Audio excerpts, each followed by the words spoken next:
Y bien, hoy sí tenemos un lindo programa que lo titulamos Conclusiones sobre Medio Ambiente en la Cumbre de la Tierra Río más 20. Dos partes, muy lindos invitados, muy preparados. Aquí está el ingeniero Alfredo Fuertes. ¿Qué tal? ¿Cómo te va, Estela? Recursos hídricos, un experto en el tema, sobre todo el tema del agua, y ya es un habitué, porque además me parece que lo eligieron los chicos para hacer el avance del programa. Sí, sí, Entonces sí. aparece Alfredo Fuerte con Sonia Escudero. Con Sonia Escudero. Y también nos acompaña por primera vez Federico Colombo Speroni. ¿Cómo está, Federico? Muchas gracias, bien, muchas gracias por invitarme. Al contrario, muchas gracias por venir. Que está en esta maestría sobre gestión ambiental en la Universidad Católica de Salta, que me pareció interesantísimo, una maestría en esta área. Y yo siempre tengo la preocupación, tal vez por la especialidad mía, que es la psicología clínica, realmente digo, qué complicado que es a veces tomar conciencia que al medio ambiente también lo va a tener que defender, cuidar, un recurso humano que, como están las cosas, presenta en este momento puntas y aristas de sufrimientos, en algunos casos irreversibles, como es el tema del consumo de drogas, y en otros absolutamente tratable y prevenible, como puede ser el fracaso escolar de un niño, hasta te diría el abandono por parte de los progenitores, porque el chiquito puede ser incluido en otra Sí. familia, pero estamos con problemas con nuestro recurso humano y estamos con serias dificultades, y ellas se presentan en el seno de las familias, de la escuela y en la sociedad. Esto es de público conocimiento y no es una particularidad de Sudamérica, esto pasa en otros países. A mí me encanta esa presentación que hizo el presidente de la Corte de Justicia, donde habló de la calidad de vida y trajo a colación precisamente cómo nosotros en Sudamérica tenemos mejor calidad de vida desde el punto de vista de la convivencia que otros países, aunque no estamos bien, pero hay otros países que tienen más problemas de convivencia, están más aislados, son menos solidarios, en fin. Ustedes me darán su visión. Primero me gustaría mucho si Federico nos puede decir el abordaje de esta maestría y Bueno, luego, Alfredo, tu perspectiva, ya estuviste acá sobre lo que pasó en Río ¿cómo no? recientemente. Sí, bueno, digamos, la introducción que hiciste me parece muy pertinente porque en realidad de eso se trata hoy cuando estamos hablando de ambiente y desde la maestría, pero en realidad desde todos los ámbitos se está abordando ese enfoque complejo de la problemática ambiental. Es decir, históricamente cuando uno piensa en problemática ambiental, pensaba en una cuestión más relacionada con naturaleza, con procesos biofísicos. Sin embargo, últimamente, a partir de estas conferencias internacionales, el eje empieza a ser los temas sociales. Es decir, cuál es la relación que existe entre la sociedad y la naturaleza y cómo esto va desarrollándose. Por eso que se incorporan estos conceptos nuevos de desarrollo sustentable, donde justamente el eje es trabajar en conjunto, o el desafío es trabajar en conjunto las distintas variables que tienen que ver con lo social, con lo ecológico, con lo económico, con lo institucional. Y en realidad el objetivo no es que el desarrollo pase por una de estas variables, sino que pase por el conjunto. Y en este sentido, el recurso humano, las personas y las problemáticas de las personas forman parte central de esta discusión en la problemática ambiental, ¿no? Es decir, podemos pensar, digamos, la pregunta sería, ¿podríamos abordar una perspectiva ambiental sin considerar los problemas de las personas? Claro. Y eso es imposible, Imposible. digamos. Entonces, cuando uno habla en ambiente, lo que está, y vos lo dijiste en tu introducción, lo que está pensando es una mejora en la calidad de vida. Y la mejora de la calidad de vida es integral, no es solamente en cuanto al acceso a recursos Claro, sí, naturales, por esta ejemplo. cuestión de la calidad de vida es interesantísimo porque la variable no es económica y en términos de cuánto tengo, sino hay que contemplar una serie de variables que no son medibles a veces. que no son medibles como se podría medir. Este país tiene mejor calidad de vida porque tiene tantos ingresos cada habitante. A lo mejor tiene ingresos altos, pero vive muy mal por otras circunstancias, que pueden ser hasta ambientales. Teniendo un ingreso per cápita muy alto, pueden vivir en una zona de conflicto, como puede pasar con algunos países en el África, por ejemplo, y vivir a lo mejor utilizando recursos ambientales que no son de lo más deseable. Y en ese panorama complejo sobre el tema calidad de vida, pareciera que nosotros los sudamericanos estamos absolutamente bien posicionados en términos de recursos. El punto que yo veo en Sudamérica y especialmente en Argentina es cómo preparar a los ciudadanos para que hagan un buen uso de su medio ambiente y para que tomen conciencia de la riqueza que tenemos y no sigamos circulando como mendicantes solicitándole a otros países que tienen mucho menos recursos que nosotros y que sin embargo se posicionan como si fueran dueños del planeta. Ese es mi punto de vista como una pequeña hormiga sudamericana del planeta Tierra que vive en Salta. Yo cuando circulo por la provincia de Salta me siento propietaria de algo fantástico. Es rica Salta. Argentina es fantástica, Sudamérica es maravillosa. Uno entra al Google y ve la reserva de agua del Guaraní y no lo puede creer. Cuando uno ve la Amazona es precioso, o sea, entonces me parece que esto también tiene que ser puesto a consideración, porque los argentinos entramos junto con el tango, con una especie de melancolía, en donde pareciera que está todo negro, y lo que prolifera son las discusiones de la televisión, que no son las más importantes. Yo creo que lo importante es lo que ustedes están tratando. Vos tocaste un tema importante cuando hiciste la introducción. Nadie puede pensar en un medio ambiente si vos no tenés solucionadas las personas que lo habitan. O sea, creo que hay que empezar por eso. Y nosotros tenemos muchísimas diferencias. Digamos, hay una anécdota que me contaba una persona de un ex ministro de Educación,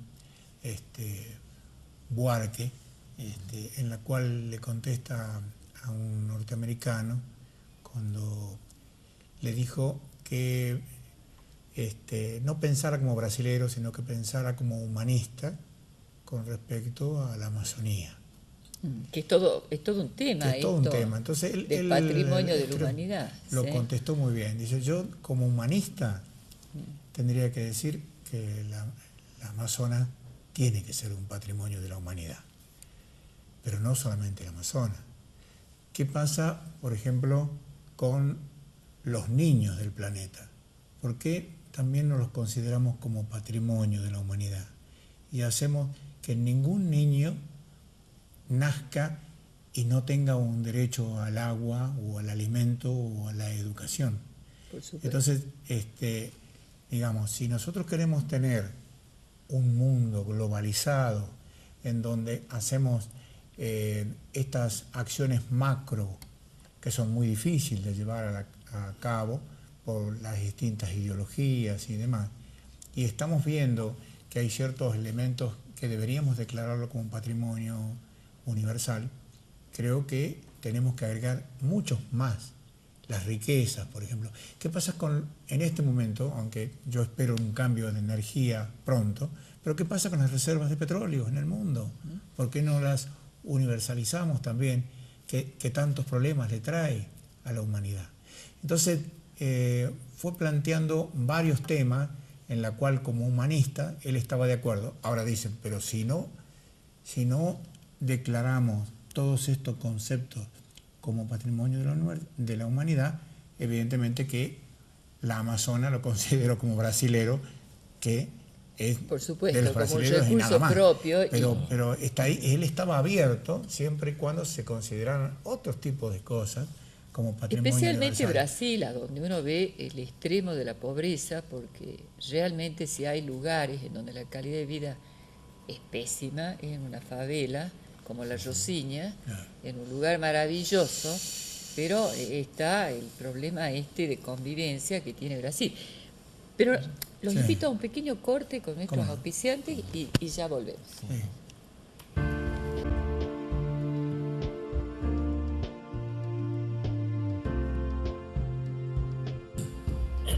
Y ahora sí, ya volvemos aquí a nuestra mesa de trabajo. En realidad, este tema que planteó Alfredo, a mí me parece bastante difícil resolver, porque precisamente Brasil y el Amazonas, patrimonio de la humanidad, no debe haber en Sudamérica un lugar a donde uno vea con tanta claridad el contraste entre la riqueza y la extrema pobreza. Hay que adentrarse al norte de Brasil, Belén do Pará, para realmente darse cuenta. Hay gente que no ingresó al sistema educativo, o sea, la civilización occidental en muchos casos no está ni siquiera presente. Viven, hacen trueque, cambian lo que producen por azúcar a orillas del río San Francisco todavía. Yo he vivido en Brasil y he tenido empleadas de esa zona y tengo una experiencia personal en Brasil. Sí. Entonces yo digo, esto del patrimonio hay que pensarlo un poco, porque también habría que compartir la pobreza extrema y la absoluta falta, digamos, de educación que tienen muchos brasileños que no acceden a las escuelas, a un trabajo digno y que viven porque el clima es benigno, viven. Claro. Sobreviven porque tienen agua, tienen mangos, tienen un medio ambiente fantástico. Sí, lo que vos hablabas, a mí me parece importante lo que vos hablas, comentás, porque, digamos, si nosotros apuntamos a que tenemos que tener un ambiente sostenible y estamos fallando en el aspecto social, es poco nada lo que se puede hacer. No vamos a tener logros, porque lo otro es mucho más importante primero para comenzarlo a dar una solución. En lo que hace a este aspecto social que se está incorporando en estas cumbres, más allá de los otros aspectos ambientales, socioeconómicos, hacen que las cumbres paralelas, por ejemplo las cumbres de los pueblos que se hacen paralelas a esta, lo remarcan aún más. Y hay unas contradicciones muy grandes que eso es importante ponerlas todas, comenzar a discutir y ver, digamos, quién puede o no tener mayor razón con respecto a esto. Se nos está escapando de las manos. Hay gente que está muy preocupada por los cambios globales. O fíjate que de un río 1992 a un río de 2012 tenemos 1.500 millones de personas más. Claro. Con lo cual pasamos de 5.500 millones a 7.000. Y hay que distribuir de entre los 7.000. En lo que hace al agua, te puedo decir que hay un 15%, o sea, 1.000 millones de seres humanos que no tienen acceso al agua potable. Y en lo que hace a servicios sanitarios es peor, es un 40%. 4 por 7, 28, son 2.800 millones de personas que tienen deficiencias en el saneamiento. Entonces ya empezamos, saneamiento, bueno, va de la mano con el ambiente. Por supuesto. Después hemos, más de la mitad hemos aumentado en lo que hace a las emanaciones de dióxido de carbono, con lo cual de eso se incorpora más o menos un 40%, así que hay en total en la atmósfera un 9% más del río 1992 al 2012 de dióxido de carbono.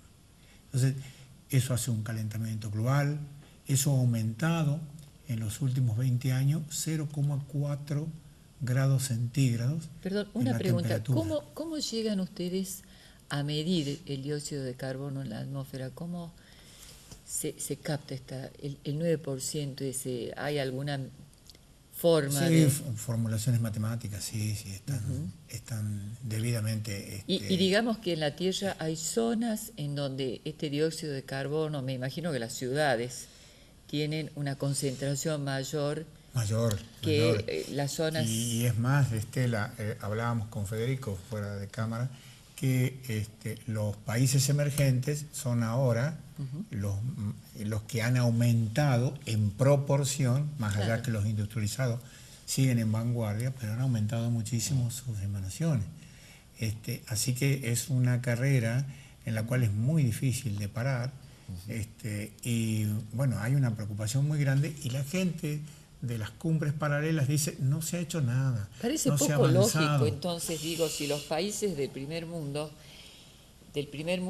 que uno podría hasta cuestionar que lo sean, desde la perspectiva de la calidad de vida y de la intoxicación que le producen al planeta. Exacto. Uno podría pensar que no son del primero, sino del tercero, pretendan convertir lo que ocurre en Brasil, patrimonio de la humanidad, el río Amazonas, cuando están intoxicando de alguna manera la atmósfera del planeta. Es toda una cuestión a concientizar. Nosotros sudamericanos creo que tenemos que pensar en esto, todos los habitantes de la Tierra. Primer mundo, ¿desde qué lugar? ¿Sí? ¿Desde qué óptica son primer mundo? Hubo una revalorización, una revista, digamos, de lo que es la categorización de los países con relación a lo que era la clásica perspectiva de países desarrollados, países subdesarrollados, países en desarrollo, donde se empieza a incorporar esta variable que vos estás mencionando. Y para eso un poco sirven estas cumbres, en el sentido de que estos son los ámbitos en los que se desarrollan estas discusiones, porque vos podés pensar, digamos, si nosotros nos preguntamos cuáles son los objetivos de desarrollo a los próximos 10 años, evidentemente que los objetivos de desarrollo de países emergentes como el nuestro, o países de la vieja escuela desarrollados como por ejemplo los países europeos o americanos, tienen perspectivas diferentes, ¿no? Por lo tanto las soluciones de desarrollo son diferentes. Son diferentes. Y los objetivos en este sentido van a ser diferentes. O sea, para países como Argentina estamos muy lejos de pensar en reducciones de emisiones, como dice el ingeniero. El objetivo de sustentabilidad pasa por una mejora en la calidad de vida de todos los argentinos, y eso implica un crecimiento económico, y ese crecimiento económico inevitablemente va a generar un aumento en las emisiones de dióxido de carbono. Ahora,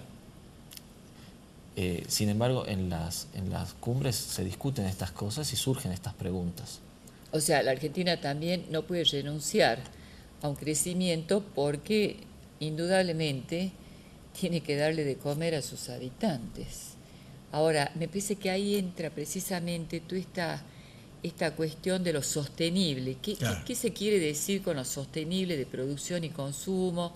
La protección, ordenación de la base de los recursos naturales y al mismo tiempo combatir la pobreza. ¿Es posible, digamos, que sea sostenible y que se combata la pobreza? ¿Hasta dónde uno puede, con esta aparente contradicción, combatir la pobreza y que a su vez las modalidades sean sostenibles en la producción y el consumo? Claro, sí, es como que van de contramano, pero bueno, yo quiero decirte también que en este nuevo periodo de Juan Manuel Urtubey se ha creado el ministerio que es de Ambiente y Producción Sustentable. O sea, se ha puesto en un mismo ministerio estas dos acciones que parecieran como que no serían compatibles. Sin embargo, se pueden hacer, se puede reducir, digamos, estas emanaciones, se puede seguir sembrando aún más para dar satisfacción a infinidad de comunidades que en este momento están por debajo de los límites que pueden considerarse la pobreza. Y creo que si bien es un desafío, nosotros lo que nos falta a veces es tener una acción mucho más intensiva de la que se ha logrado. Nosotros tenemos muchos logros en este gobierno, muchos logros, pero evidentemente cuando uno lo ve a nivel provincia, pareciera como que todavía no se ha avanzado, no se ha logrado, porque lo que está faltando es mucho más de lo que nosotros se ha realizado. Pero vos fíjate que en el tema agua, nosotros en un departamento en la cual, cuando vos hablabas de estas necesidades insatisfechas de la gente pobre y demás, el departamento de Rivadavia debe ser uno de los más pobres que tiene la provincia de Salta. Sin embargo, se ha acentuado la tarea en tratar de por lo menos asegurar el agua segura a las comunidades aborígenes, a las comunidades criollas y a las escuelas. De todas las escuelas que tenemos en el departamento de Rivadavia, tratamos de darle una solución. Y eso implica, Estela, una cadena de hechos en donde hay una mejora en salud, porque se nota en los índices, ¿no es cierto? Y tenemos que lograr, a través de esas pequeñas tareas que pueden hacer los agrónomos de granjas familiares y demás, poder aumentar un poco más, ya que tienen el agua, y cuando tienen el agua las comunidades ya no andan de un lugar para otro, digamos, no digo que sean nómades, pero por lo menos se mueven, tienen cierta movilidad, se afiancan y nosotros podemos darle, digamos, también el sustento de la comida. Con eso vas logrando que todas esas comunidades puedan tener agua y comida, y con una escuela, con educación, bueno, ya es un logro en toda esta situación de dispar que se ve en el mundo, que se ve en nuestro país y que se ve también en nuestra provincia. Hay Cuando temas nosotros preocupantes. escuchamos, y lo último que te digo, escuchamos que no comenzaban unas escuelas en Barrio Belgrano porque no tenían gas. No sé si ustedes se acuerdan de una noticia que bueno, ¿cuántas escuelas de Rivadavia nosotros tenemos gas? O sea, vos para que veas qué distinto que es un niño que nace en Rivadavia de un niño que nace en Capital Federal. Bueno, eso es lo que hay que abordar. Por supuesto. Achicar esas diferencias. Yo creo que el tema es amplio. De cualquier manera, vamos a hacer un cierre de esta primera parte del programa y quiero dejar abierta también temáticas para la segunda parte del programa en relación a la conciencia ambiental, temas que estamos todos preocupados. Por ejemplo, la extranjerización de las tierras. Sí. El derecho, el acceso al agua como un derecho humano básico, y cómo se va a legislar el robo de aguas que se hacen en los países. Y nos vamos con una frase, un proverbio zen que dice: solo cuando se puede ser extremadamente flexible, se puede ser también fuerte y duro. Hasta la semana que viene.